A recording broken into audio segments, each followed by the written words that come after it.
branch manager faced her and said, "Welfare recipients need to use the check cashing place down the street."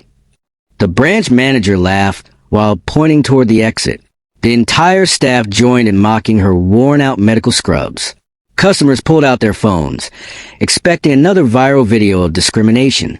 But 7 minutes later, the same woman in scrubs walked back through those doors, accompanied by the CEO and majority owner, and fired every single employee in the building.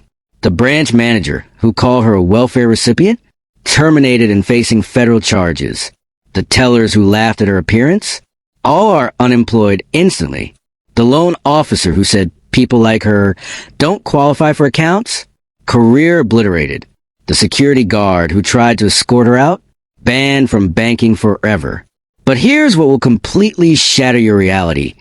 This wasn't just any neighborhood bank. This was the headquarters location of an $18 billion financial empire, and the woman they humiliated in scrubs owns every single branch, credit card, and loan product in the entire company. The phone call she made while standing on the sidewalk didn't just destroy careers. It triggered the largest banking discrimination investigation in federal history. Senate banking hearings and financial industry changes that are revolutionizing how banks treat working-class customers. The lawsuit that devastated them paid her $250 million, which she used to create the world's largest working-class financial protection fund. The social media explosion shut down 3 other branches permanently. The Senate testimony she delivered created the Working Class Banking Protection Act that's still transforming financial services today. An emergency surgery she was rushing to perform after this banking visit. The patient's family made her a national hero after learning how she handled corporate injustice. This is a true story of 7 minutes that annihilated an entire bank headquarters and changed American banking forever. Take a seat and make sure you hit that subscribe button right now and tell me where you are watching from and the time right now, because this story reveals what happens when banking employees attack the most dangerous target imaginable, and what you're about to witness will restore your faith in justice while shocking you to your core. Dr. Carmen Rodriguez lives in a modest townhouse near Houston Methodist Hospital, where she reviews patient files every morning at 4 a.m. before beginning her shifts as chief of emergency medicine, while secretly managing her banking empire worth $18 billion. But the diplomas and awards covering her home office walls tell an extraordinary story that would stun anyone who sees her in medical scrubs every day. Harvard Medical School, 1989, where she graduated first in her class while working nights as an EMT to pay for medical school. Wharton Executive MBA, 1998, completed during her residency through weekend and evening classes. Johns Hopkins School of Public Health Doctorate, 2003, earned while building her first community bank to serve working families. American Medical Association Physician of the Year, 2008, for providing free emergency care to over 10,000 uninsured patients. Congressional Medal for Medical Service, 2012, recognizing her disaster relief work in hurricane-devastated communities. Presidential Award for Healthcare Innovation, 2018, for creating mobile medical units that serve underserved neighborhoods. But here's what those medical achievements don't reveal. Dr. Carmen Rodriguez is also the founder, CEO, and controlling shareholder of Rodriguez Financial Services, the parent company that owns 423 banks across America, including Millennium Trust Bank in Houston, the very institution where she was about to face the most expensive discrimination incident in American banking history. Carmen's story begins in ways that would shock most people who see her commanding hospital emergency rooms and bank boardrooms today. Born in 1965 in El Paso Segundo Barrio, the second poorest neighborhood in America, she was raised by her grandmother after both parents were killed in a workplace accident when Carmen was 9 years old. Her grandmother, Maria Elena Rodriguez, was a 62-year-old woman who worked as a housekeeper for wealthy families while caring for Carmen and her 2 younger brothers after their parents' deaths. Maria Elena had only a 4th grade education, but possessed extraordinary wisdom about hard work, education, and the importance of serving others. The Rodriguez family lived in a 2-room apartment where Maria Elena slept on the couch so the children could share the single bedroom. She would leave at 4 a.m. to clean offices downtown, work all day cleaning houses in wealthy neighborhoods, then return home at 8 p.m. to help with homework and prepare meals for the next day. Money was desperately scarce, but Maria Elena refused to accept charity or government assistance. 𝗧𝗵𝗲, she would tell Carmen while reviewing math homework by the light of their single lamp, we don't take handouts because we have pride and strength. But education, that's different. Education is investing in your future, so you can help other families who struggle like we do. Carmen excelled academically at Bowie High School while working every day after school and weekends to help support her grandmother and brothers. She stocked shelves at a grocery store, cleaned medical offices, and tutored other students, saving every dollar for college while contributing to household expenses. Her biology teacher, Mr. Robertson, was a former researcher who had left academia to teach in underserved communities. He recognized Carmen's exceptional analytical abilities and her passion for understanding how the human body worked, especially after witnessing medical emergencies in her neighborhood that could have been prevented with better healthcare access. Carmen, Mr. Chen told her during a career counseling session, you have the intellectual capacity to become a physician, but you also have something more important, genuine empathy for people who are suffering. That combination could make you an extraordinary doctor. Mr. Chen helped Carmen apply for pre-medical programs and scholarships, but he also taught her about the financial realities of medical education. Medical school is expensive, and most doctors graduate with massive debt. You need to think about how you'll finance your education without destroying your financial future. That conversation planted the seeds of Carmen's later interest in banking and finance. She realized that lack of access to fair financial services kept working families trapped in poverty, just as lack of access to health care kept them sick and struggling. During her senior year, Carmen's exceptional grades in community service earned her a full scholarship to Rice University, where she studied pre-medicine while also taking business and economics courses. She was fascinated by the intersection of healthcare and finance. Her economics professor, Dr. James Washington, was impressed by Carmen's analytical insights about healthcare financing and community banking. Carmen, you understand both the human cost of financial exclusion and the business principles needed to create sustainable solutions. That's a rare combination. During college, Carmen worked at a community health clinic where she saw firsthand how financial problems affected health outcomes. Patients would ration medications because they couldn't afford full prescriptions. Families would delay medical care until emergencies forced them to seek help. Working parents would lose jobs because they couldn't afford childcare during medical appointments. There has to be a better way to help people, Carmen wrote in her senior thesis on healthcare finance. What if banks were designed to serve working families instead of exploiting them? What if financial services help people build health and stability instead of trapping them in debt? Harvard Medical School was extremely competitive and expensive, but Carmen's academic excellence and community service record earned her admission with partial financial aid. She supplemented her aid package by working as an emergency medical technician during nights and weekends, gaining practical medical experience while earning money for living expenses. Her professors were impressed by her clinical skills and her unusual perspective on healthcare delivery. Unlike many medical students from privileged backgrounds, Carmen understood intimately how poverty, discrimination, and lack of access to financial services affected health outcomes. Carmen brings perspective to our discussions that enriches everyone's understanding, Dr. Sarah Martinez told colleagues during a faculty meeting. She sees connections between social issues and medical problems that other students miss because she's lived those experiences. During her third year of medical school, Carmen began developing her ideas about combining medical practice with community banking, having realized that many health problems in underserved communities were actually symptoms of financial problems. Her senior medical school project focused on developing integrated healthcare and financial services for working-class communities. The project attracted attention from professors, community health organizations, and even some banking industry executives who were beginning to recognize the business case for serving underserved markets.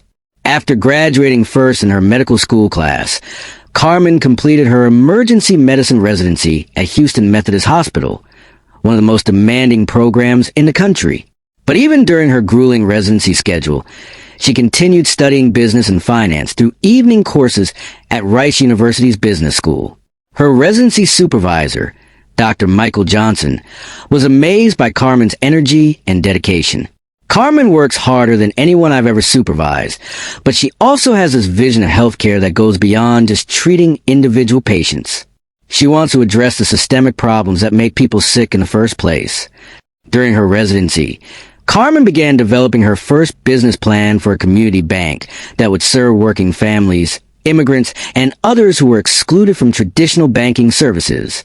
She studied successful community banks, learned about banking regulations, and began building relationships with potential investors who shared her vision.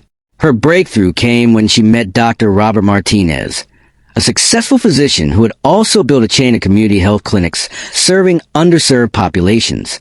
Dr. Martinez became her mentor and first major investor, providing both capital and business guidance for her banking venture. Carmen, you understand something that most people in banking and healthcare don't get, Dr. Martinez told her during their first formal business meeting. Health and wealth are connected. If you can help families achieve financial stability, you're also helping them achieve better health outcomes. Rodriguez Community Bank opened in 1995 with $3 million in initial capital and a single branch in Houston's East End, serving primarily Latino families and other working-class customers who were ignored or exploited by traditional banks. Carmen was 30 years old, still working full-time as an emergency physician and the youngest bank president in Texas history. Most industry experts expected the bank to fail within 2 years, as most new community banks do. Instead, Rodriguez Community Bank grew rapidly by providing fair lending practices, excellent customer service, and financial education programs that help families achieve home ownership and start small businesses. Carmen's approach to banking was revolutionary. She hired staff from the communities the bank served, implemented lending criteria that considered alternative credit histories, and offered services like check cashing and money transfers without the predatory fees charged by other providers. Most importantly, she maintained the principle that every customer deserved respectful treatment regardless of their job, appearance, or account balance. Her staff was trained extensively in cultural sensitivity, and customers who experienced discrimination could report incidents directly to Carmen. The bank's success attracted attention from regulators, community organizations, and other financial institutions. Carmen was invited to speak at banking conferences about serving underserved markets while maintaining profitability and regulatory compliance. By 2000, Rodriguez Community Bank had grown to 12 branches and $150 million in assets. By 2005, Carmen had acquired 3 other community banks and expanded into small business, lending, and affordable housing finance. But Carmen's vision extended beyond community banking. She began acquiring larger regional banks, credit unions, and financial service companies that shared her commitment to serving working families fairly and respectfully. Her acquisition strategy was systematic and focused on underserved markets with strong demographic growth. She would identify underperforming institutions, acquire them at reasonable prices, implement her customer service standards, and expand their reach while maintaining community focus. By 2010, Rodriguez Financial Services included 89 banks across 12 states, employing over 6,000 people and serving more than 800,000 customers. The company had become one of the largest Latino-owned financial institutions in American history. By 2015, the company had grown to 198 banks with over $12 billion in assets. Carmen had been recognized as one of America's most successful entrepreneurs while continuing her medical practice and community service. Her flagship institution, Millennium Trust Bank, was established in 2019 when Rodriguez Financial Services built a new headquarters facility in Houston's Medical Center. The bank was designed to serve both the medical community and working families in surrounding neighborhoods. By 2024, Dr. Carmen Rodriguez had built Rodriguez Financial Services into an $18 billion financial empire with over 12,000 employees across 423 branches in 18 states. The company served over 3 million customers while maintaining its founding commitment to fair treatment and community service. Carmen continued working as chief of emergency medicine at Houston Methodist, often arriving at the hospital directly from board meetings. Few people knew about her banking empire. She was simply Dr. Rodriguez to her medical colleagues and patients. This dual identity was intentional. Carmen wanted to remain connected to the working families and medical professionals that her bank served. She often made unannounced visits to her branches while wearing medical scrubs, observing how staff treated different types of customers. This brings us to Tuesday, September 15th, 2024, a date that will become infamous in banking history. Dr. Carmen Rodriguez had just completed a 16-hour emergency surgery, saving the life of a construction worker who had been injured in an industrial accident. After the successful surgery, she needed to make a quick stop at the Millennium Trust Bank headquarters to deposit her paycheck before rushing home to shower and return to the hospital for her next shift. She was wearing her hospital scrubs, which were wrinkled and stained from the long surgery. Her hair was pulled back in a surgical cap, and she carried a worn medical bag containing her stethoscope, medical supplies, and personal items, including her checkbook and identification. Her intention was to spend 5 minutes depositing her paycheck at the bank's headquarters location, then drive home for a quick shower before returning to the hospital to check on her surgery patient and begin her next emergency shift. She had no idea she was about to experience the most expensive discrimination incident in banking history. Before we continue with what happened next, I want you to think about how people in service professions are often treated based on their appearance at the end of long shifts. Have you ever been judged because of your work clothes, fatigue, or appearance after a difficult day? Share your experiences in the comments, because Dr. Rodriguez's story shows what happens when discriminatory bank employees target someone with the power to destroy their entire careers instantly. Millennium Trust Bank headquarters stood as a gleaming symbol of financial success in Houston's prestigious medical center district. The 40-story glass and steel tower housed not only the bank's executive offices, but also served as the flagship branch that catered to the area's wealthy physicians, medical executives, and affluent patients seeking premium banking services.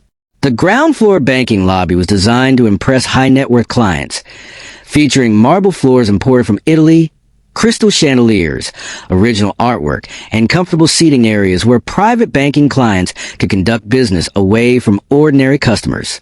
The atmosphere conveyed exclusivity, sophistication, and the assumption that anyone banking there possessed substantial wealth and social status.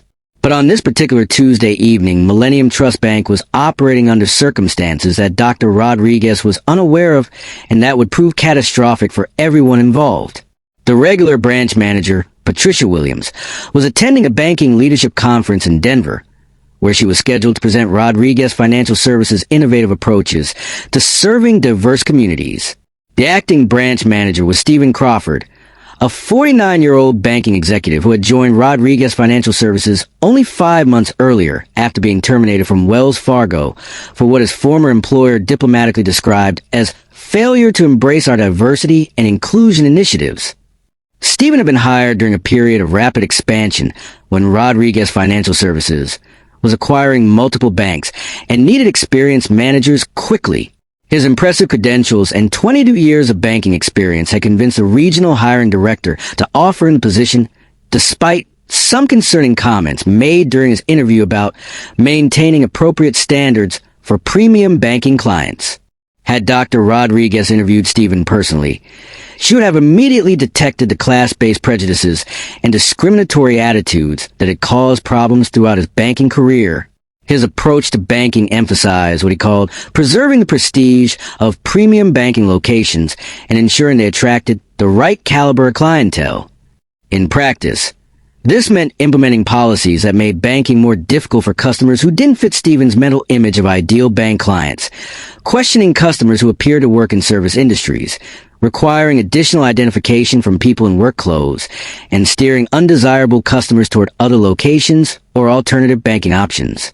Stephen had also modified security procedures to include more intensive screening of customers who appear to be out of place in the premium banking environment, more aggressive questioning of individuals whose appearance suggested they might not have substantial account balances, and stricter enforcement of dress code policies that effectively excluded working-class customers. Several staff members had privately expressed concerns about these policy changes, but Stephen's management authority and his emphasis on maintaining excellence had prevented open challenges to his discriminatory practices. The teller staff that evening included 4 employees who would soon find their careers destroyed by their participation in the most expensive banking discrimination incident in American history. 𝗦𝗵𝗄 𝗦𝘁 was a head teller, a 43-year-old woman who had worked in premium banking for 15 years and had joined Millennium Trust 6 months earlier specifically because of its reputation for serving affluent medical professionals. She had quickly absorbed Stephen's emphasis on scrutinizing customers who didn't appear to belong in an exclusive banking environment. Michael Chun was a senior teller who had been with Rodriguez Financial Services for 4 years and had generally provided competent service, but he was easily influenced by management directives and reluctant to challenge authority figures even when their instructions seemed problematic. Lisa Martinez was a junior teller, a 25-year-old recent business school graduate working in her first banking position. She had been with the bank for 8 months and was still learning procedures while trying to impress supervisors with her attention to detail and adherence to policies. David Johnson was a customer service manager, a 35-year-old banking professional with 10 years of experience who had joined Millennium Trust because of Rodriguez Financial Services' reputation for community service and inclusive banking. He had growing concerns about Stephen's policies, but hadn't yet found the courage to challenge management practices directly. The security guard on duty was 𝗬𝗵𝗲 Rodriguez, no relation to Dr. Carmen Rodriguez, despite sharing her surname. 𝗬𝗵𝗲 was a 31-year-old former military police officer who took his security responsibilities seriously, but was also accustomed to following management directives without question. Dr. Carmen Rodriguez entered the Millennium Trust Bank lobby at approximately 6:45 p.m. on Tuesday evening. The branch was operating with reduced evening staff, serving mainly medical professionals and other working clients who needed banking services after normal business hours. She approached the teller area directly, planning to quickly deposit her paycheck and return to the hospital. But before she could reach the teller windows, she was intercepted by 𝗬𝗵𝗲 Rodriguez, who had been instructed by Stephen to screen evening customers more carefully to ensure they had legitimate business at the premium banking location. From 𝗬𝗵𝗲's perspective, Dr. Rodriguez appeared to be exactly the type of customer that Stephen's new policies were designed to identify and redirect. Her wrinkled surgical scrubs, tired appearance, and medical bag suggested she was a hospital worker seeking to use banking services intended for wealthy medical professionals. "Excuse me, ma'am," 𝗬𝗵𝗲 said as he positioned himself between Dr. Rodriguez and the teller windows. "What type of banking business are you here to conduct this evening?" Dr. Rodriguez looked at the security guard with mild surprise, unaccustomed to being questioned about her banking activities at her own institution. "I need to make a deposit." 𝗬𝗵𝗲 had been trained by Stephen to be suspicious of service workers who claimed to have significant deposits, as this was often a sign of check fraud or other illegal activity. Dr. Rodriguez's appearance in the late hour of her visit triggered his security concerns. "What type of deposit are you planning to make?" 𝗬𝗵𝗲 asked with obvious skepticism. "Do you have an account with Millennium Trust Bank?" Dr. Rodriguez felt the first stirring of concern about where this conversation was heading. "Yes, I have an account here. I just need to deposit my paycheck quickly." 𝗬𝗵𝗲's training had emphasized being alert for individuals who might be attempting to cash stolen or fraudulent checks, especially people whose appearance suggested they worked in lower-paying service jobs. Dr. Rodriguez's medical scrubs and tired appearance made him suspicious about her claim to have a legitimate paycheck worth depositing. "Ma'am, I'll need to see some identification and verify your account information before you can proceed to the teller area," 𝗬𝗵𝗲 said with increasing authority. Dr. Rodriguez was beginning to recognize the discriminatory pattern that she had witnessed in other contexts throughout her career. "I have identification, but I don't usually need to provide it to security guards before conducting routine banking business." 𝗬𝗵𝗲 interpreted her response as evasive behavior that confirmed his suspicions about her intentions. He discreetly signaled to 𝗦𝗵𝗄 𝗦𝘁 at the head teller position, indicating that there was a potential security situation requiring management attention. "For security purposes, I need to verify your account status and the nature of your transaction before allowing you to approach our tellers," 𝗬𝗵𝗲 said with growing insistence. 𝗦𝗵𝗄 𝗦𝘁 had been observing the interaction and responded to 𝗬𝗵𝗲's security signal by approaching the customer service area. When she saw Dr. Rodriguez in medical scrubs being questioned by security, she immediately assumed there were legitimate reasons for the enhanced screening. Is everything all right here?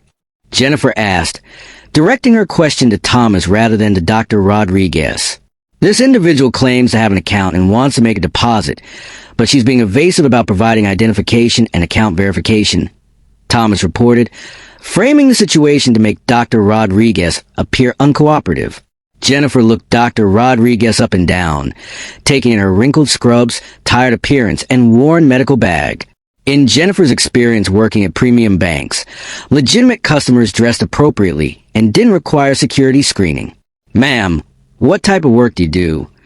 Jennifer asked with barely concealed skepticism about Dr. Rodriguez's ability to maintain an account at an exclusive banking institution. Dr. Rodriguez maintained her composure despite the increasingly insulting treatment. "I work at the hospital. I just need to deposit my paycheck and get back to work." Jennifer's suspicion increased at this response. In her mind, hospital workers, nurses, technicians, and support staff didn't typically bank at premium institutions that catered to wealthy physicians and executives. Dr. Rodriguez's appearance suggested she was probably a lower-level employee seeking to use services intended for more affluent clients. "Which hospital, and what is your position there?"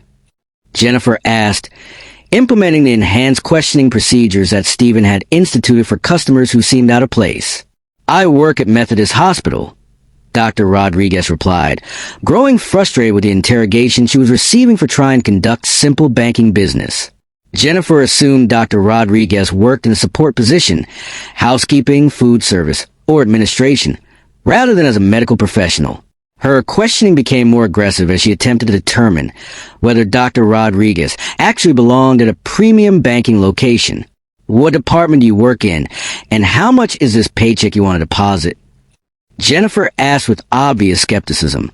Stephen Crawford had been observing the interaction from his office and decided to intervene when he saw that his staff was questioning someone whose appearance suggested she was exactly the type of undesirable customer his policies were designed to screen out. "What seems to be the situation here?" Stephen asked as he approached, already predisposed to support his staff's screening of what he assumed was an inappropriate customer. "This individual claims to work at the hospital and wants to deposit a paycheck, but she won't provide specific information about her employment or the amount of her deposit," Jennifer reported, making Dr. Rodriguez appear evasive and potentially fraudulent. Stephen looked at Dr. Rodriguez with obvious disdain, taking in her wrinkled scrubs, tired appearance, her black complexion, and the late hour of her visit. In his mind, she represented exactly the type of customer that premium banking locations needed to discourage, working-class service employees who belonged at community banks rather than exclusive institutions. "Ma'am, Millennium Trust Bank caters to medical professionals and high-net-worth clients," Stephen said dismissively. "Hospital support staff should use the community branch locations that are designed for your income level."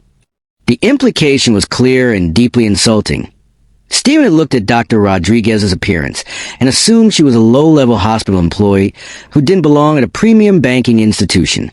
"I am a medical professional," Dr. Rodriguez replied firmly. "I have an account at this bank, and I need to deposit my paycheck." Stephen interpreted her claim to be a medical professional as an obvious lie designed to gain access to premium banking services she didn't deserve. In his experience, real doctors dressed appropriately and didn't appear at banks in wrinkled work clothes. "Ma'am, if you're really a medical professional, you should have documentation proving your credentials and salary level," Stephen said with growing hostility. "Anyone can claim to be a doctor." The conversation was beginning to attract attention from other customers and staff members throughout the branch. Several people were watching the confrontation with growing interest, and some were discreetly recording with their smartphones.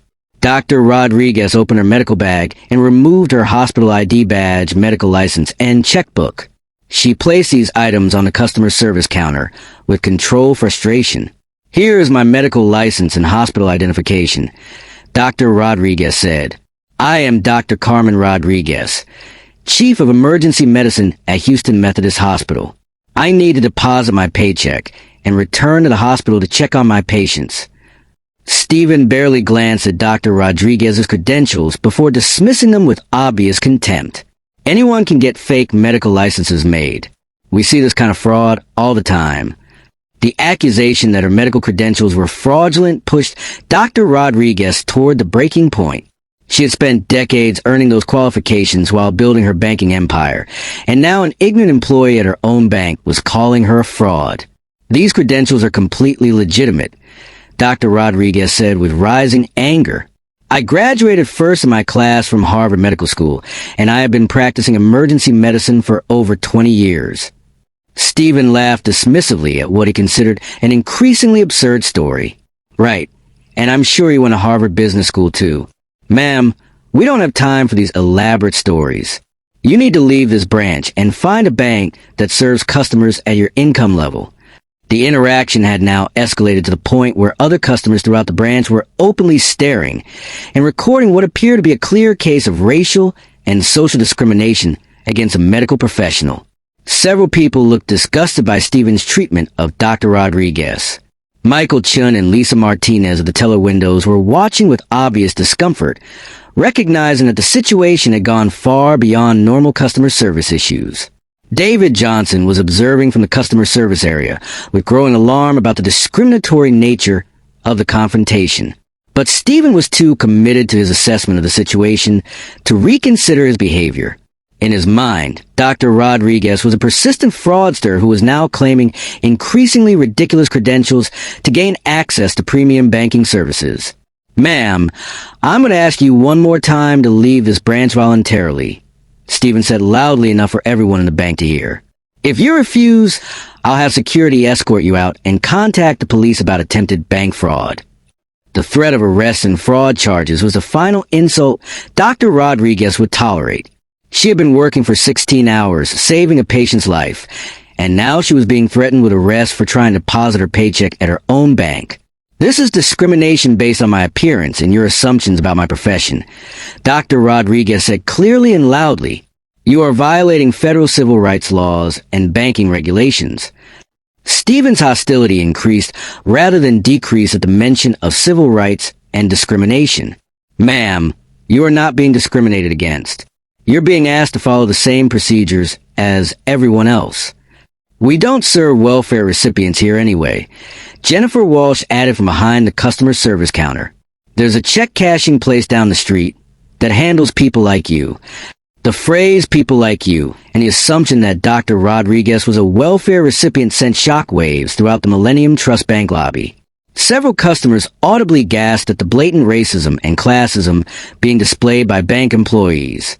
Thomas Anderson moved closer to Dr. Rodriguez in response to the increasingly hostile confrontation, positioning himself to physically remove her from the building if instructed by management. Ma'am, you need to leave this building immediately, Thomas said with authority. You're disturbing other customers and disrupting bank operations. Dr. Rodriguez looked around the lobby at the crowd of staff members and customers who were witnessing her humiliation and discrimination at her own banking institution.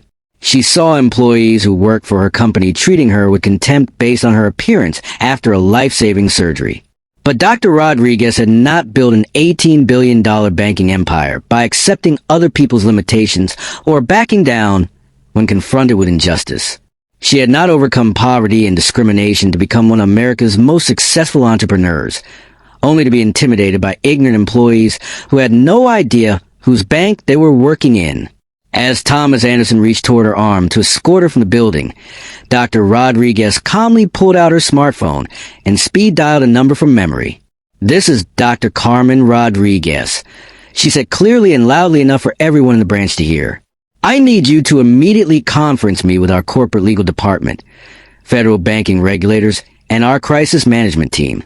I am currently at Millennium Trust Bank headquarters, and I have just been subjected to racial and class discrimination by my own employees.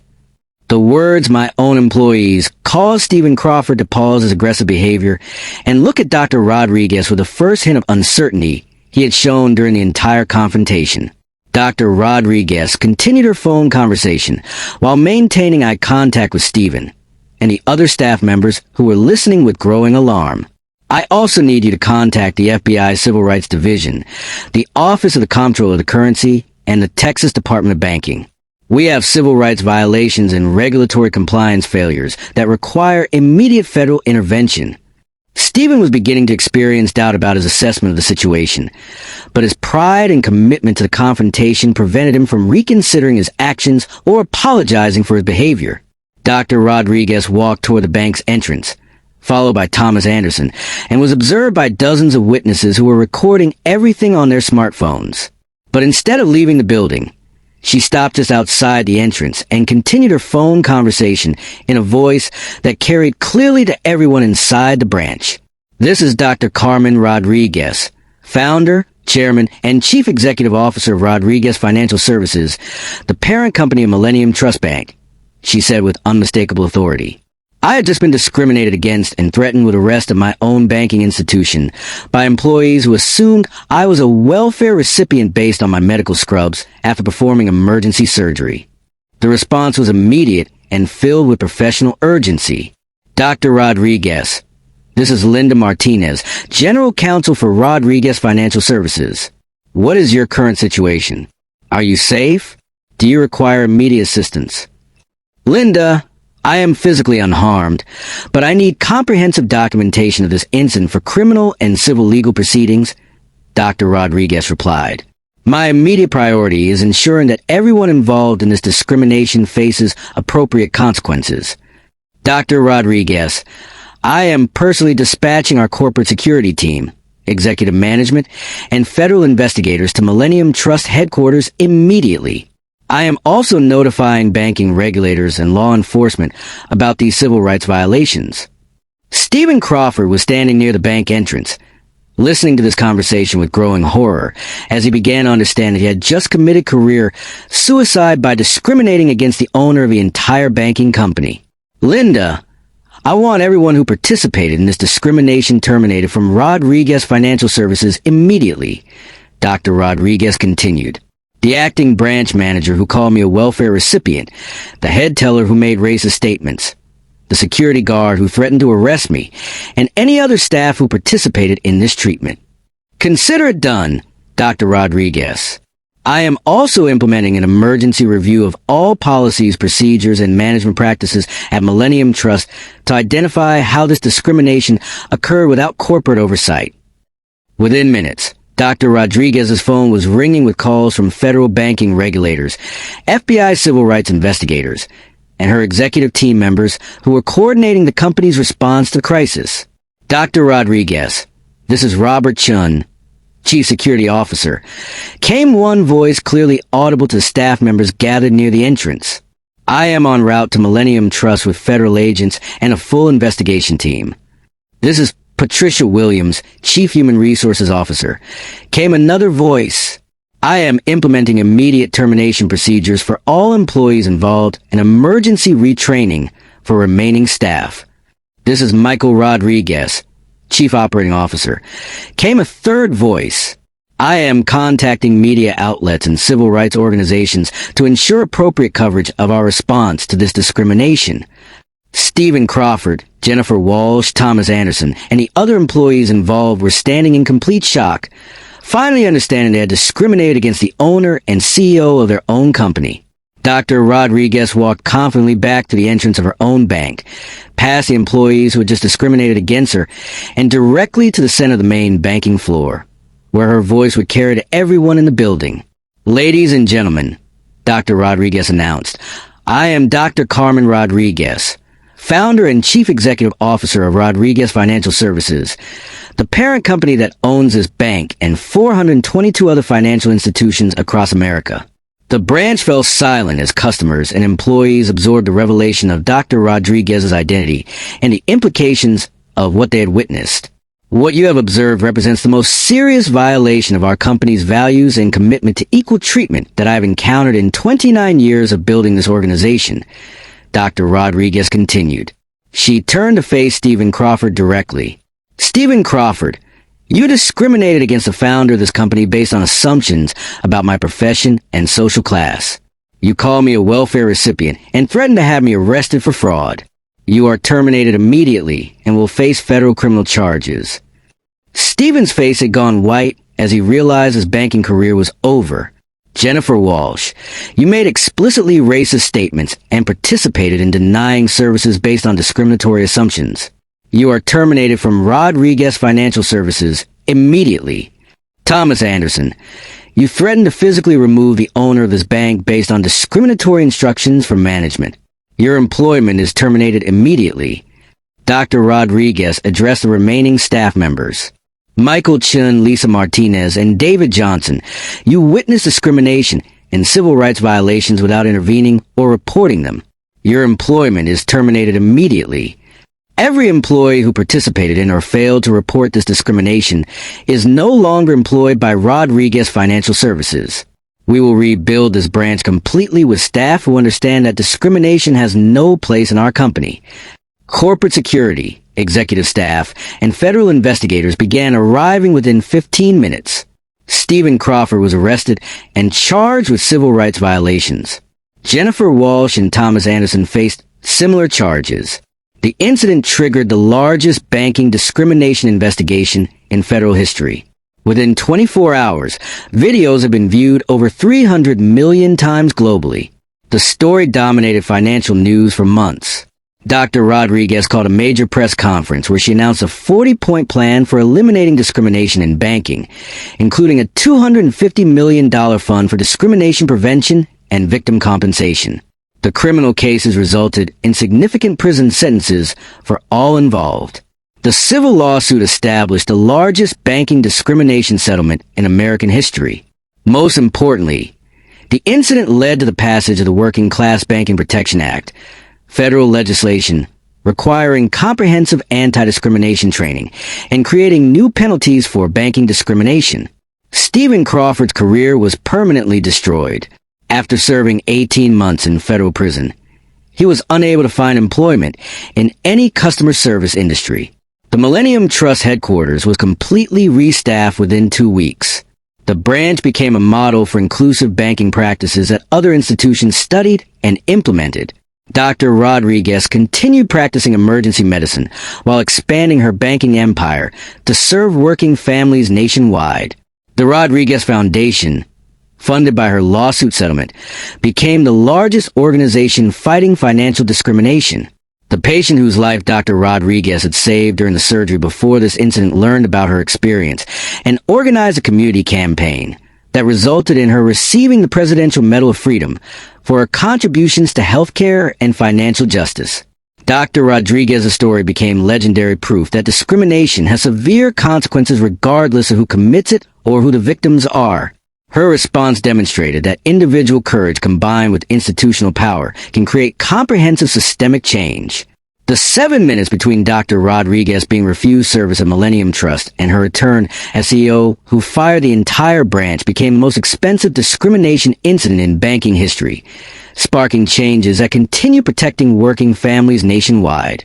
If this incredible story inspired you, share it with others. Hit that like button. Subscribe for more stories of justice and courage. And tell me in the comments about times you've witnessed discrimination. Because Dr. Rodriguez proved that sometimes the most painful moments become opportunities for extraordinary positive change that benefits everyone.